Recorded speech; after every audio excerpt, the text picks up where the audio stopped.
बघा, ह्या अपूर्णांकाची बेरीज करायची आपल्याला. 5/6 7/12 वजा 3/4. आता इथं बघा, ह्यांचा लसावी, ह्या अपूर्णांकाचा लसावी किती आला? 12 आला. यांचा लसावी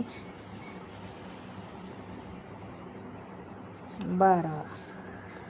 आता इथं आपल्याला 12 आल्या म्हटलं, 6 दुने 12 म्हणजे वर 2 न गुणायचं. 5 गुणिले 2 छेद 6 गुणिले 2 अधिक.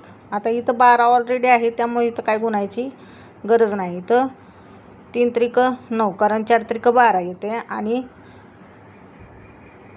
3 न गुणायचं दोन्हीकडं. 4 गुणिले 3 बघा, 5 दुने 10, 6 दुने 12 अधिक 7/12 वजा 3 त्रिक 9 आणि 4 त्रिक 12. आता इथं सगळ्यांचे छेद सारखे आलेत, म्हणून अंशाची आपण काय करायची? बेरीज वजाबाकी करायची. 10 अधिक 7 वजा 9 छेद 12. आता इथं 10 आणि 7 17 वजा 9 किती राहिलं? 8. 8 आणि 9 17. 8/12 आलं. आता ह्याला आपण संक्षिप्त रूप देऊया. 4 दुने 8, 4 त्रिक 12, 2/3 हे उत्तर आलं.